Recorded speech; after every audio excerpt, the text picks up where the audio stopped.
security, there is no development. Security is at the center of everything. Okay, back to your question. My opinion on the government reshuffle.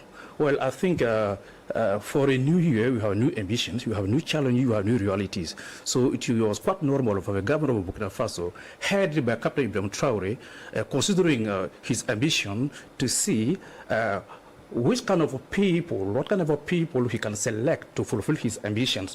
When there is a government reshuffle, this means there are new ambitions. So the selection of a government team should be in line with your ambition. That is the reason why the president of Burkina Faso has put in place a new government, a new team.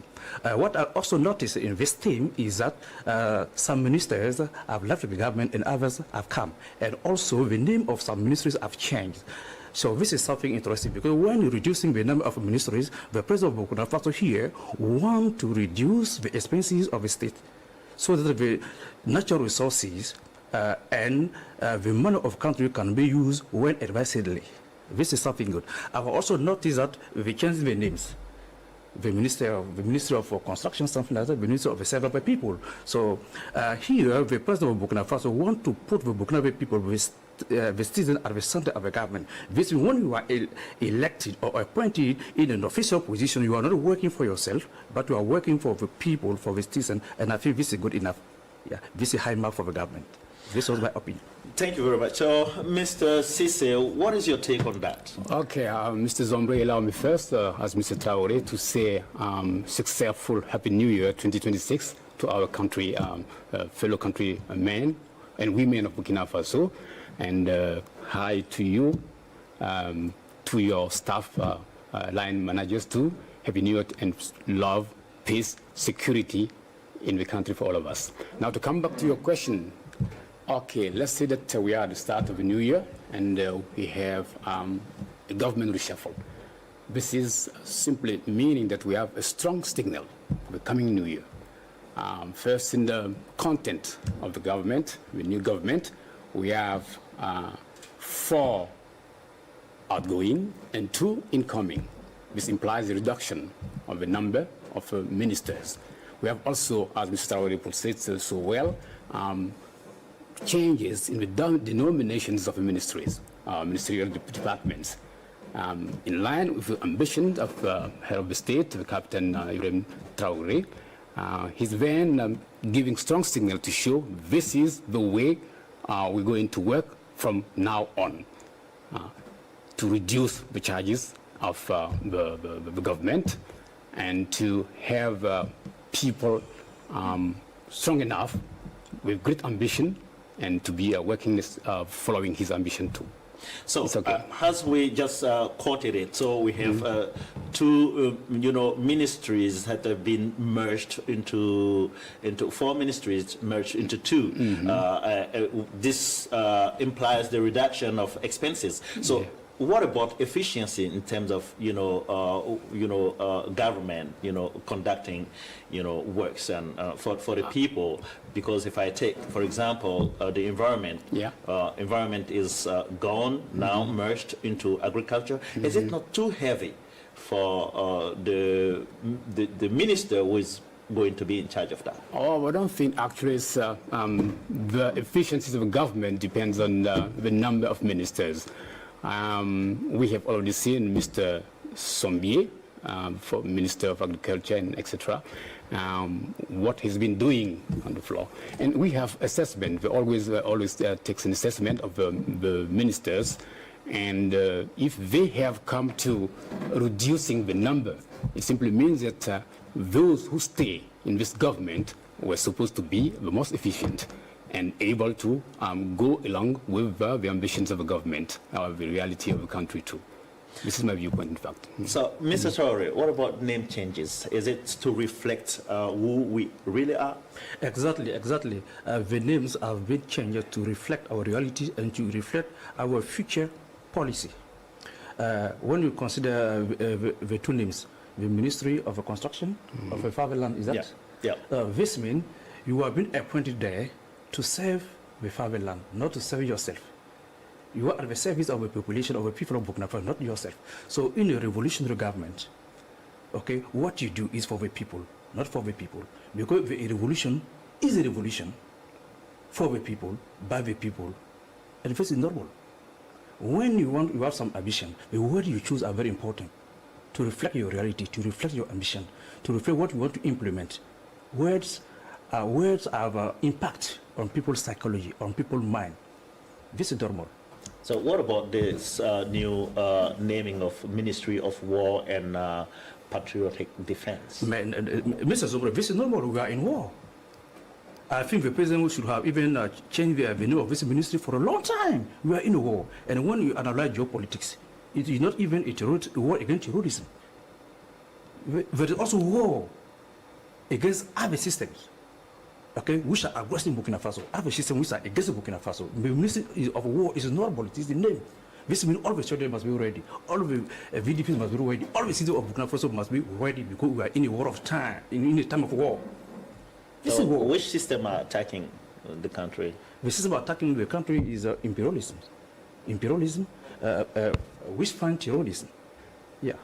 Okay, thank you very much. So we will close with this new government reshuffle, and then we will move into the second talking point, which is related to the foiled military coup attempt. In recent weeks, headlines have focused on the attempted coup d'etat that was thwarted in Burkina Faso. According to the Minister of Security, a plot was scheduled to take place on January 3rd, 2026. Several suspects arrested during the investigation process have reportedly confessed. So, Mr. Cisse, how do you analyze the development which has attracted significant national attention? Yeah, for sure. First, let's say it's sad. It's a pity to have to start the year with such a piece of news. For any coup d'etat, you have to understand that it's a disruption of an ongoing process. And if you have a coup d'etat situation, it brings suspicions among the armed forces, security and defense forces, brings suspicions among the children of the country, and this is not something good for the country, for sure. Now, what do we think about it? Only the actors, since we have already seen people through video testimonials confessing and seeing what they should have done or the action they should have played during their operations. They are the one who may tell us the reasons why they have tried to disrupt the process, the development process of the country right now. Mr. Traore, this is the 10th time that this kind of plot has been, plotted against the government, according to the ministers of security and defense. So what is, according to you, the factors that are underlying this such project? Yes, we have also listened via RTB and other TV and radio stations, this foil coup against the governments of Burkina Faso. So this is something recurrent. We don't know why militaries of Burkina Faso, with the support of foreigners, have always been trying to overthrow the regime of Captain Traore. So I will focus my analysis on two main components to show you the factors of the causes underlying this military coup attempt. So first, the internal causes, because I feel the internal causes are the most important, because these causes depend on Burkina Faso, on the people of Burkina Faso, on the citizens of Burkina Faso. Well, the first cause is the lack of patriotism.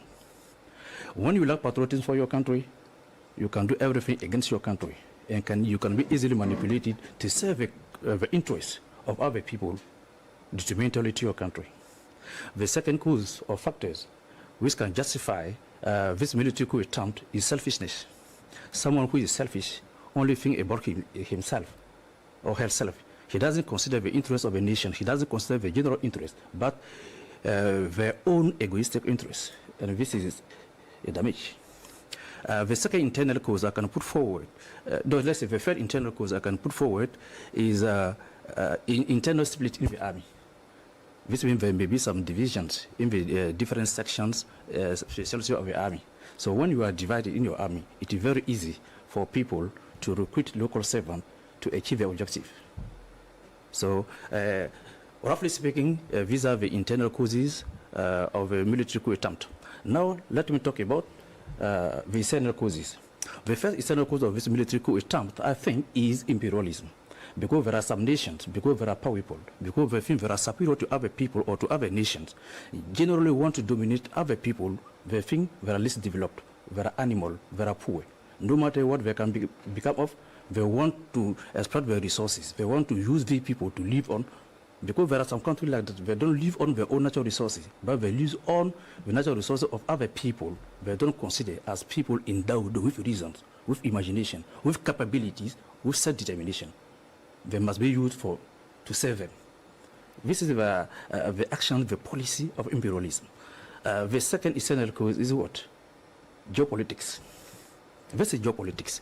Geopolitics can be simply defined as the influence, the geographic influence of a nation or people on the behavior or attitude of another country. Okay, simple definition. So some countries which want to reach their objective in terms of geopolitics are sometimes want to change the existing regime of a given country and place therein someone they can control. Now, the third external cause is geostrategy. As a simple definition, geostrategy is the political or military action you take to reach your geopolitical objective. And sometimes overthrowing a government can be the solution or can be supported with the solution, okay, depending on the aspiration of the country, which it takes actions. So this is my analysis on this issue. Okay, thank you very much, Mr. Sise. So, yes. According to you, what could be the consequences in terms of short-term, long-term for the country? Well, for sure, consequences for the country are first, the fact that anytime we have this kind of situation or event, our partners abroad, they think the country is not safe. We have to reassure them that this is not the fact of all the people in Burkina Faso, but just a single group somewhere who has decided to come across the process of development of a country. So this is the first point. The second point, we have to notice that, as I told you earlier, when we come to such situation, we always have suspicions among the security forces and defenses. We also have suspicions among individual civilians in the country. We are in a warfare. What we expect for the country is unity. If we're not united, we cannot gain the war.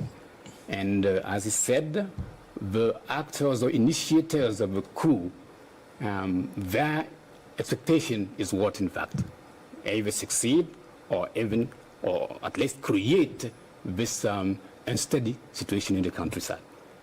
And this is one of the consequences too. We talk later about other consequences. Okay. So what about the measures to prevent such projects? So can the country prevent itself from this kind of project, or is there anything that could be done to hinder those kind of projects, according to you? For sure, it would not tell me that our authorities are not taking measures to prevent such a situation to occur. But as Mr. Traore puts it, the way we are doing our things, the ambition we have, is not all the people that are glad with this kind of ambition. We have a political ambition which is sometimes disturbing imperialism, as we said, disturbing some partners abroad, disturbing even some people inside, from rulers, for example, and they will always try. Now, what the government has to do is to increase sensitization, patriotism indications, and for children, for the civilians, for everybody, and we have already started this, to bring people to love their country, to bring people to be patient enough, to bring people to understand that we have only one country.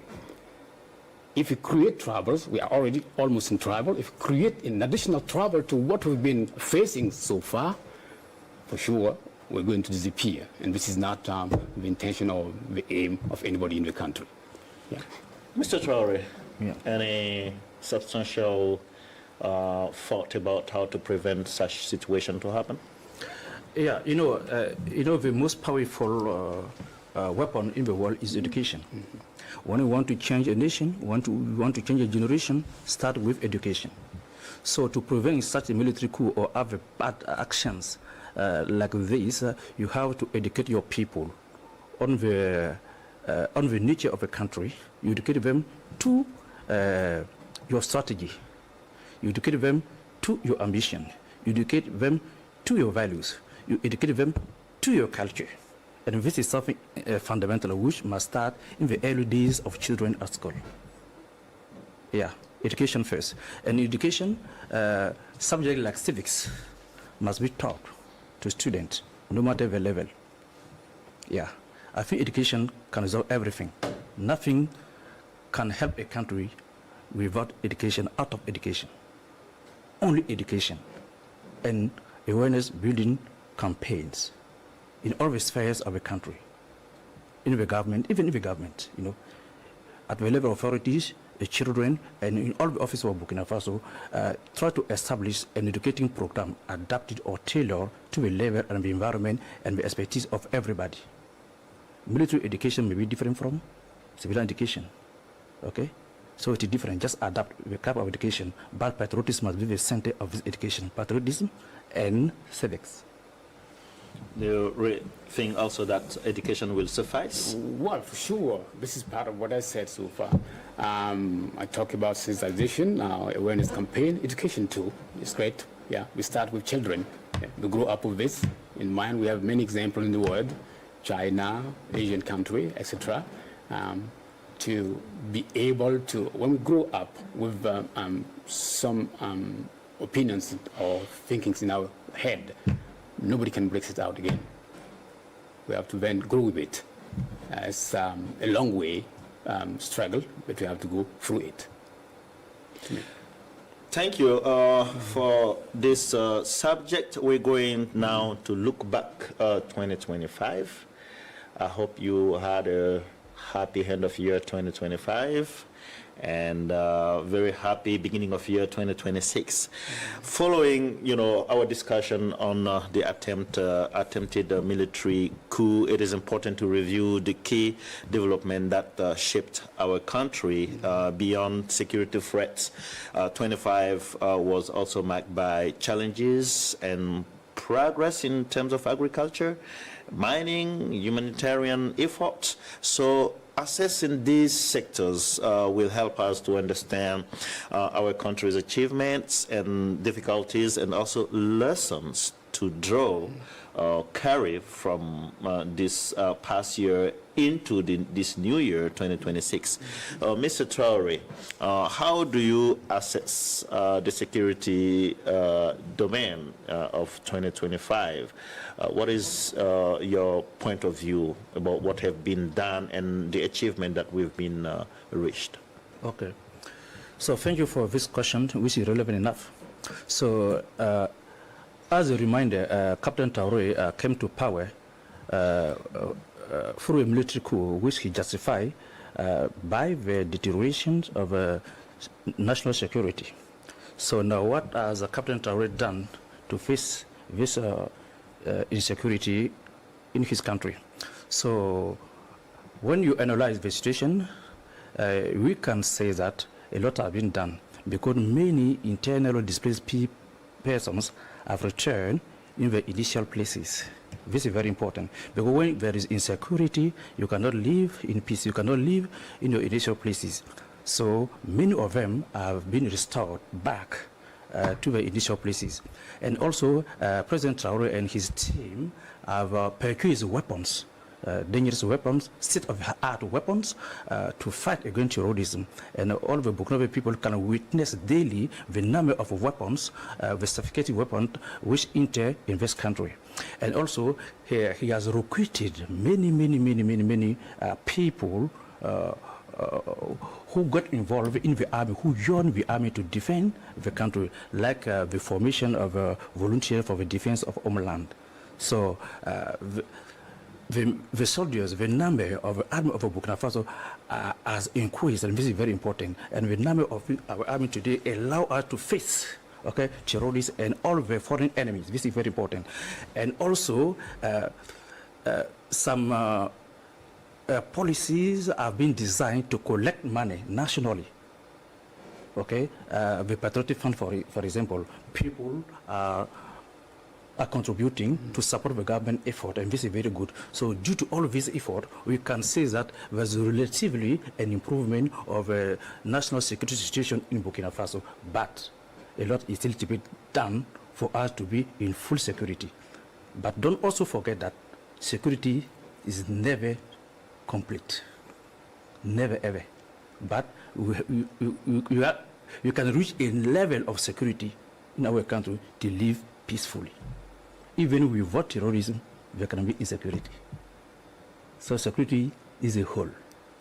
Thank you. So, but currently, the major fight is against terrorism. Yeah. So, as you just mentioned it, so the volunteers to defend the fatherland, how do you view that project? You said it was a good one. The government decided to elevate it into the rank of army. What is your take on that? It is normal. I think this is also normal because this also depends on the strengths of the volunteers on the ground, because the government has noticed that these volunteers for defense of the homeland are very solid, are very competent. If you are competent, well, and you are committed, you are engaged for your country, you can be definitely considered as a military, as a section of the army as a whole. I think they are closer to the villages than the official soldiers. So they can be given a situation, a context. I think they can be given some advantage, and this is what the government has done, considering them as soldiers as a whole, who can defend the country, and they can act where the national army is not. This is good. Mr. Sise, what's your take on the security level of past year? Yes, of past year 2025. Well, come back first on the purchase of weapons. They did a lot, and then the recruitment in the army, the security and defense forces, but also the volunteers for the defense of the fatherland, and reorganized into a full, we got another rank in the army, in fact, just like a new position for them to reassure them, because we have, through the hearsay sometimes, we know that some of them may complain. They are not too much satisfied. In reorganizing them, we get all of them reassured that they have the same level, certainly like civil security and defense forces, and they will be more engaged, more commitment. Now we have the reconquest of some areas, and the getting back of internal displaced people to their former localities, areas. This is something important that has been done in 2025 too. We have been to engage again to be going forward, because we have still our adversaries in front, never giving up. We have also to reorganize in a way to know how to make a total recovery of our territory. So are you satisfied of the assessment of 2025 in terms of security? We can be totally satisfied in terms of security, reconquest, as Mr. Traore said again. But we have already great things that have been done. Several things have been done, and we still have to do. The challenges still exist. We have to adapt, reorganize to see how we can face them. This is the way it is. But it's not, doing nothing that may be a matter of unsatisfaction. But since things are being done, well, we can say that we have a point of satisfaction, in fact. 2025. Mr. Traore said security is a whole, and it's never ever 100% acquired. Even if there is stability, there could still be insecurity. But about the assessment of in terms of security as a whole, are you satisfied of what has been done so far? I'm not fully satisfied, but I understand and appreciate the efforts done by the government. Because before the arrival of Captain Traore in power, the station was worse than that. So this is what's important. Every day, every month, if there is improvement, this is what give hope. This means step by step we'll overcome this multi-headed area of terrorism. Now we will talk about agriculture. So according to the data provided by the government, we are now self-sufficient. We cover up to 126% of our food needs. So what is your point of view about, this? Can we call it, first of all, as an achievement? Yes, an achievement indeed.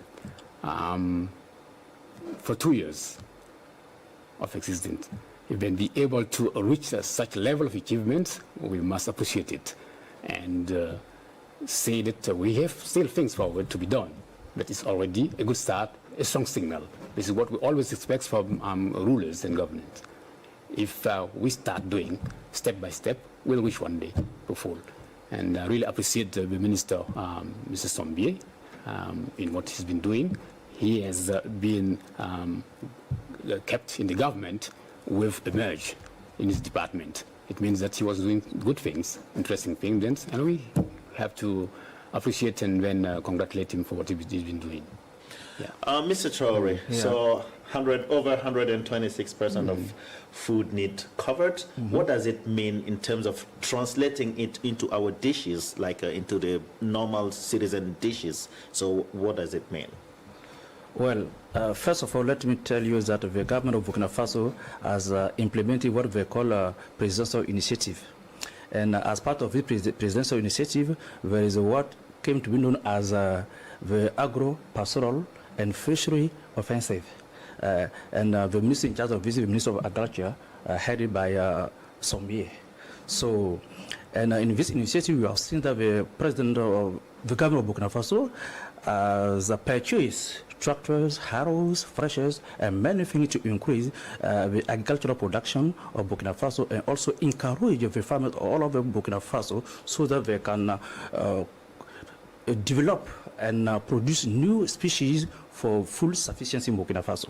So based on the report of the government, we have been able to reach this food self-sufficiency the second time after Captain Thomas Sankara in the 1983. Okay, so now, do we think that all the families of Burkina Faso feel this food sufficiency in the plate? This is the question.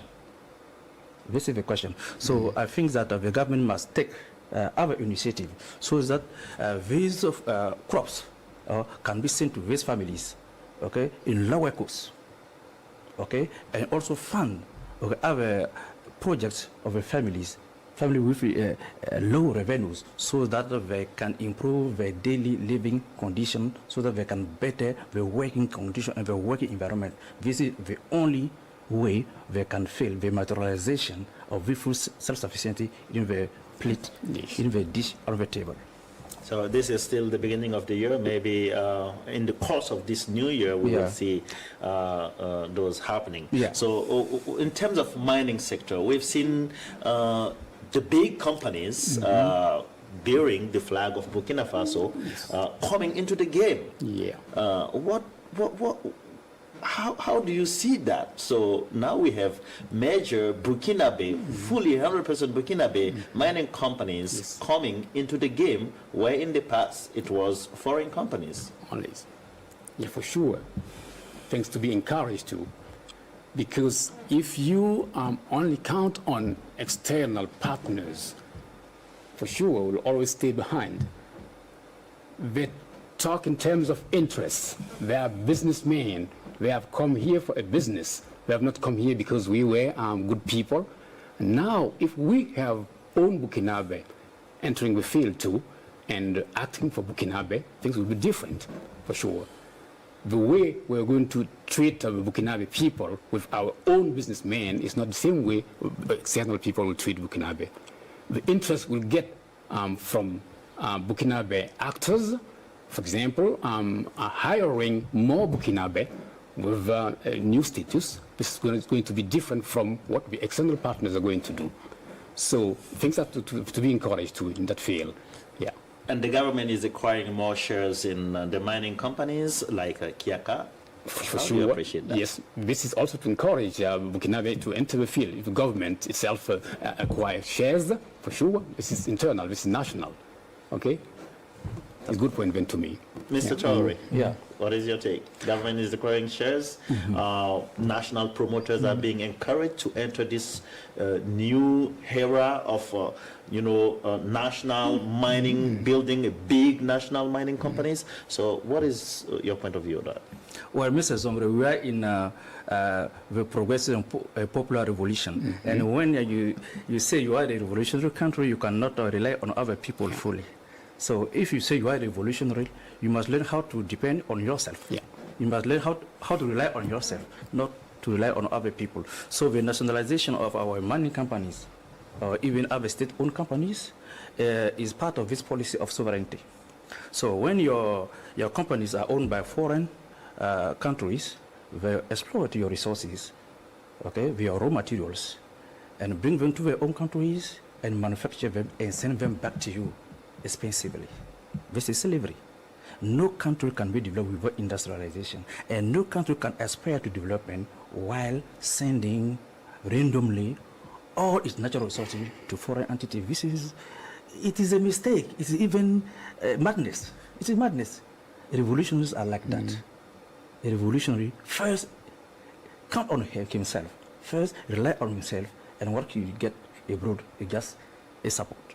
And this is what we are doing. Thank you very much, Mr. Traore. Now, as we look back 2025, we look ahead 2026. Hebron, what is your overall expectations for this new year? Well, for this new year, I've already expressed my wishes to the government, to the nation of Burkina Faso, to everybody, but not in terms of projects. What are my expectations? So, the development of a country is also achieved through the development of the private sector. So I want this year the government to boost the private sector, because the private sector is the one which employs more people than the government. So the private sector must be booked, must receive some finance, okay, to develop the country through the recruitment, okay, the hiring of other people.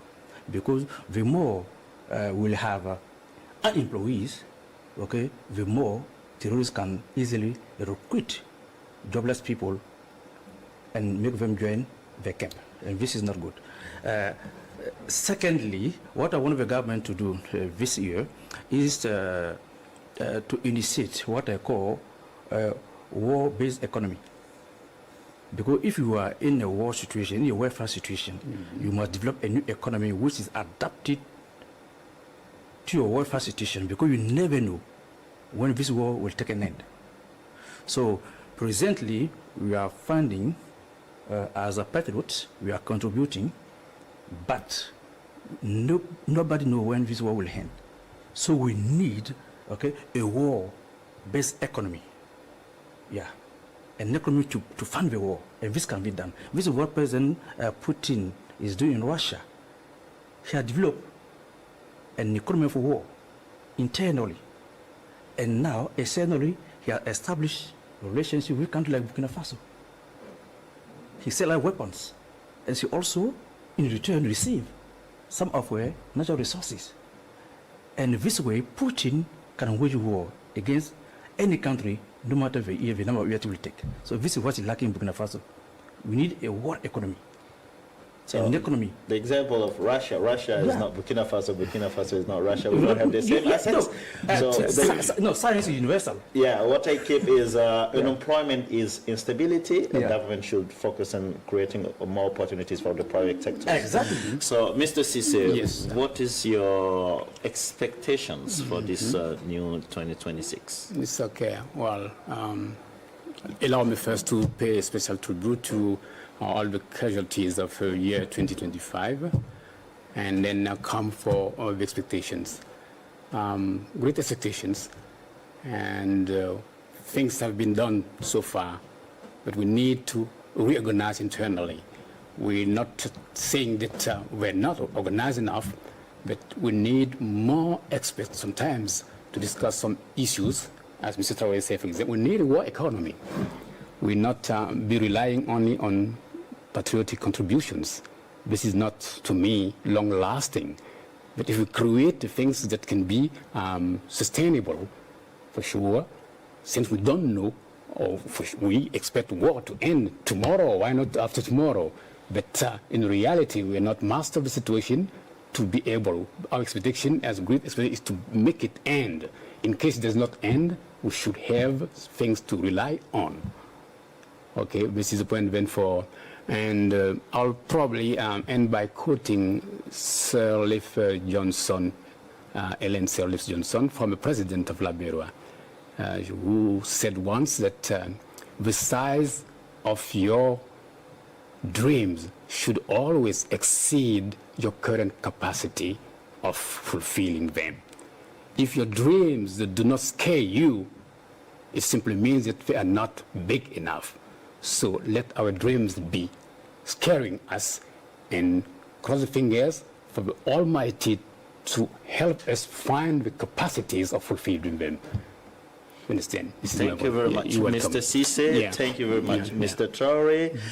With this quote from Ellen Johnson Sirleaf, former president of Liberia, we're going to end this new program. The first edition of your program, Talking Point, is over today. We will keep in touch, and we meet for the next time in the coming days. Thank you very much for watching us. Goodbye. Thank you.